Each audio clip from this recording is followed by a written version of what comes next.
Mi nombre es Orlando López y les voy a presentar mi proyecto de tesis que se titula Modelado de un generador de metal líquido o también llamado magneto hidrodinámico. Vamos a empezar primero por la descripción del problema y por qué surgió la necesidad de estudiar otros tipos de energía. Bueno, el problema sale de que cada vez es más difícil de extraer energía a través de combustibles fósiles. Entonces, pues se han estado estudiando otros tipos de energía, como son la energía eólica, solar, nuclear, y recientemente pues ya viene lo que es mi proyecto, que es la magneto hidrodinámica. Voy a empezar a dar una introducción de conceptos básicos de cómo se genera la electricidad. Entonces, empecemos por un generador convencional y cuál es su principio de funcionamiento. Los generadores se basan en el principio de inducción magnética, que, como se muestra a continuación, tenemos un imán permanente y el cual, al tener un movimiento relativo entre el campo magnético que se muestra aquí y un conductor, se genera una fuerza electromotriz, lo cual es, en términos más coloquiales, un voltaje. Y entonces al cerrar el circuito, como podemos ver en este diagrama, pues ahí en ese momento es como extraemos la corriente eléctrica. Aquí vemos un generador comercial en el cual tenemos un norte y un sur, que es el campo magnético fijo, y tenemos el rotor, que es el elemento que está girando. A través de estas escobillas es como extraemos la corriente, y aquí podemos encender un foco, por ejemplo. Aquí muestro lo que es el principio de inducción magnética. Como podemos ver, aquí tenemos una espira, la cual, al tener el movimiento relativo entre este imán permanente, bueno, aquí ejemplifica cómo se mide un voltaje en los extremos de la espira y podemos encender este foco. La ley que rige este fenómeno pues es la ley de inducción de Faraday, que nos indica que el cambio en el flujo magnético a través de una sección transversal nos va a generar un voltaje, y la M viene dado por el número de espiras. Aquí pues ya me voy a empezar a enfocar un poco en lo que es la similitud entre un generador convencional y un generador magneto-hidrodinámico. Aquí se puede observar que tenemos en un turbogenerador tenemos un eje, que es el que está rotando, es un eje conductor, y está rotando a través de un campo magnético constante o un campo magnético fijo, y en los extremos de este eje estamos extrayendo la corriente a través de estas escobillas. En un generador MHD lo que tenemos es un metal líquido o un conductor, que puede ser un plasma, por ejemplo, y que igual está fluyendo a través de un campo magnético fijo, y al existir un movimiento relativo entre los dos, entre el conductor y el campo magnético, se genera lo que es el voltaje, y la corriente se extrae a través de estos electrodos que tenemos en los extremos, y al final tenemos el mismo efecto. Entonces, así es como, en eso es en lo que se va a basar el generador MHD que vamos a estudiar. Un fenómeno importante que me gustaría, que es importante comentar, es que al existir, al haber una partícula eléctrica en movimiento en presencia de un campo magnético, se genera una fuerza. Esta fuerza es llamada la fuerza de Lorentz, y esto es importante porque tiene un papel muy importante en el estudio de la magnetohidrodinámica. Entonces aquí, como podemos ver, tenemos un campo magnético que está de norte a sur, como se ve en la figura, y una partícula girando, una partícula en movimiento en esta dirección, en la dirección horizontal, y se produce una fuerza en la partícula que va viene dada por un producto cruz, como se muestra aquí en esta ecuación. entonces perpendicular al campo magnético y a la velocidad, a la dirección del movimiento. Aquí ya voy a dar el objetivo general de mi estudio, que es caracterizar el funcionamiento de un generador magnetohidrodinámico de corriente alterna a partir del estudio de los flujos MHD involucrados. Aquí doy un esquema del canal que vamos a estudiar. Tenemos el campo magnético en esta dirección, que digamos es la dirección Y tenemos el fluido en la dirección, digámosle, Z. Y nosotros vamos a extraer la corriente eléctrica en las paredes laterales, que es donde van a estar los electrodos. Entonces, eso es lo que vamos a estudiar. Y los objetivos específicos, pues, es el análisis teórico del flujo oscilatorio de metal líquido a partir de un modelo simplificado del dispositivo, caracterizar la potencia de flujo MHD para poder determinar su potencia eléctrica, y el cálculo de los parámetros de diseño de un prototipo experimental. Es importante mencionar que en este estudio no vamos a construir el prototipo, eso ahorita vamos a hacer nada más el análisis teórico y vamos a crear una herramienta a través de la cual se va a poder predecir se va a poder calcular la potencia del dispositivo. Un alumno de doctorado es el que se está encargando de desarrollar la parte experimental. ¿Qué justifica este estudio? Se va a innovar una herramienta que permitirá caracterizar los flujos magnetohidrodinámicos presentes en un generador MHD, y con esta herramienta se podrá caracterizar la potencia eléctrica de salida y la eficiencia del generador. Y bueno, se planea generar un artículo que será publicado en una revista internacional. Esta es la idea. Ahora voy a dar los antecedentes de cómo empezó la MHD. La MHD empezó a recibir gran interés en los años 50, y en aquel momento se logró hacer en Rusia se hizo un prototipo que logró producir energía en gran escala, incluso llegó a proveer energía a la ciudad de Moscú. Pero el problema con estos generadores es que usaban plasmas como fluido de trabajo, entonces había grandes problemas con los materiales, porque no se tenía la tecnología que soportara las altas temperaturas que se requerían, y entonces resultó que eran muy caros, y mejor se decidió por darle más enfoque a la energía nuclear en aquella época. Y aquí tenemos un ejemplo de cómo podría funcionar un generador MHD. Tenemos una cámara de combustión y que calienta gas ionizado.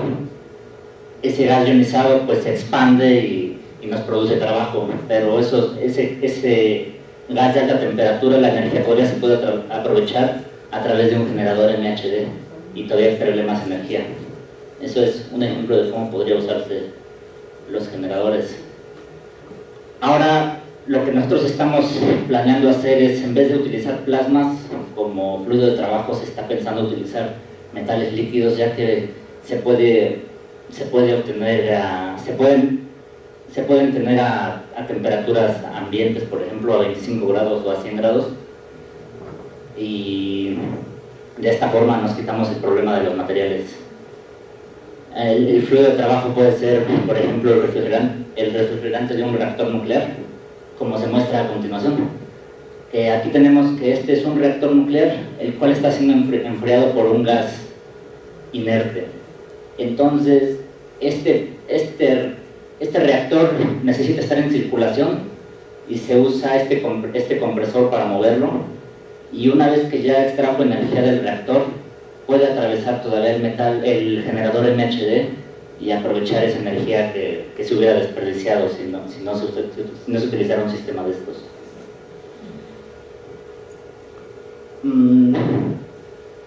Otros desarrollos similares en otros centros de investigación, por ejemplo, en UCLA se ha desarrollado software de flujo en canales. También en la Universidad de Cambridge se hizo una simulación numérica de metal líquido, y en el laboratorio en el Centro de Investigación en Energía de la UNAM se han hecho análisis de flujo en ductos rectangulares utilizando el método de solución de colocación espectral. Y bueno, ¿cuál es la diferencia entre nuestro proyecto con esos otros proyectos? Pues que en este caso vamos a desarrollar una herramienta teórica que permitirá caracterizar la potencia y la eficiencia del generador MHD. En aquellos casos solo estudiaban los fluidos en canales. Como primera aproximación, vamos a estudiar lo que se le llama, bueno, se estudió lo que se le llama el flujo de Hartmann, que es un fluido atravesando un campo magnético perpendicular que se mueve entre dos placas, un fluido que se mueve entre dos placas paralelas, atravesando un campo magnético perpendicular. Y bueno, los metales que hemos estudiado son, por ejemplo, el galio, el sodio y el mercurio. Aquí, para dar una comparación en las conductividades de los metales, el mercurio, que es pues, un metal, digamos, conocido, que todos, yo creo que la mayoría hemos tenido, lo conocemos. La conductividad del mercurio es 1.04 por 10 a la 6.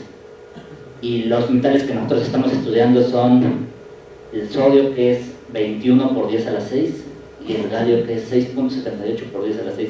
Como podemos darnos cuenta, estos metales son muchísimo más conductivos que el mercurio. Aquí, bueno, los avances técnicos que tenemos hasta el momento ya se pudo observar y entender el efecto de la fuerza magnética en el fluido líquido. Aquí, por ejemplo, este es lo que les comentaba, que es el flujo de Hartmann, que es, el flujo está en esta dirección y está siendo atravesado por un campo magnético constante. Y aquí podemos ver el efecto que tiene la fuerza magnética, la fuerza que se genera sobre el fluido. Por ejemplo, a un campo magnético de una Tesla, podemos observar que el fluido se comporta pues prácticamente la fuerza no tiene ningún efecto sobre el perfil de velocidades del fluido. Pero conforme el campo magnético empieza a incrementarse, la fuerza magnética provoca que el perfil de velocidades se achaque, como se puede observar en esta curva. Ya a medida que la fuerza magnética se incrementa, el fluido se va a comenzar a achatar cada vez más.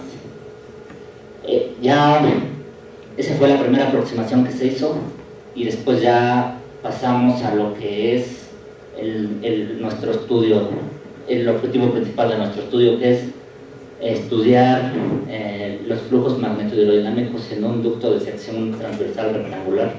Se está estudiando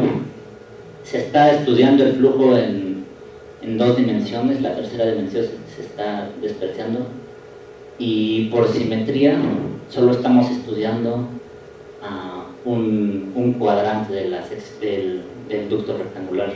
Esta es la pared lateral, y esto es a lo que se le llama la pared de Hartmann, que es la perpendicular a nuestro campo magnético que está en esta dirección.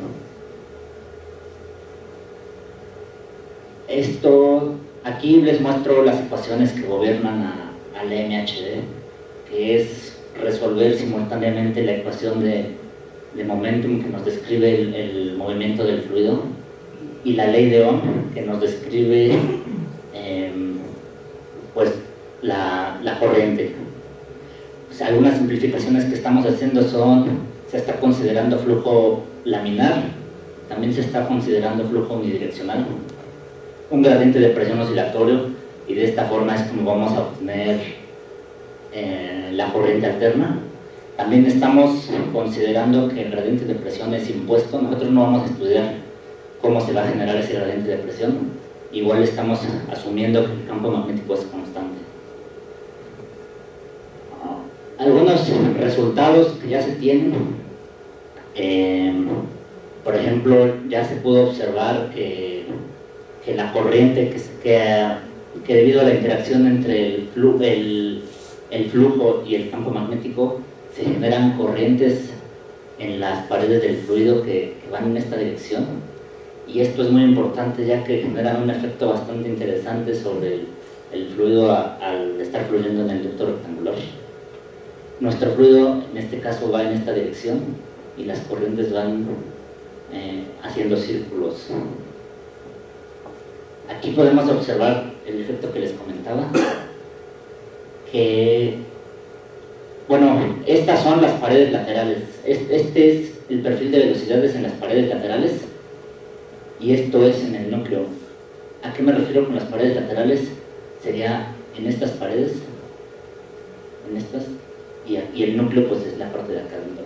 Como podemos observar, se generan chorros de, bueno, pues se genera una velocidad mucho más grande en las paredes que en el núcleo.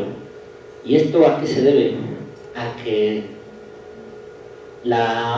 esta corriente que está haciendo círculos en el fluido, en el núcleo es mucho, bueno, genera una fuerza magnética mucho más grande que en las paredes laterales. ¿Esto debido a qué? A que en las paredes laterales la corriente es paralela al campo magnético, por lo tanto no genera fuerza. Entonces la diferencia en estas fuerzas, ¿esto por qué? Porque la fuerza viene dada por un producto cruz entre la corriente y el campo magnético. Entonces, al ser paralela la corriente y el campo magnético, como lo muestra esta ecuación, pues no nos genera fuerza. Y en cambio en el núcleo se vuelve perpendicular y por lo tanto es una fuerza máxima. Entonces eso genera que en las capas laterales se generen estos chorros bueno, esta diferencia tan grande en la velocidad entre la capa lateral y el núcleo del fluido. Una vez que ya logramos analizar el comportamiento de los flujos, obtener el perfil de velocidades, la corriente, pues lo que nos resta es calcular la potencia de flujo, que es la potencia máxima que nos puede entregar el fluido, la potencia eléctrica, y haciendo una relación entre la potencia de flujo y la potencia eléctrica vamos a poder calcular la eficiencia, y pues con eso prácticamente ya nada más bastaría pues, hacer diferentes pruebas para diferentes tamaños de las paredes, bueno, para diferentes tamaños del ducto, tal vez variar las dimensiones. Y pues eso sería prácticamente pues todo lo que está haciendo nuestro estudio.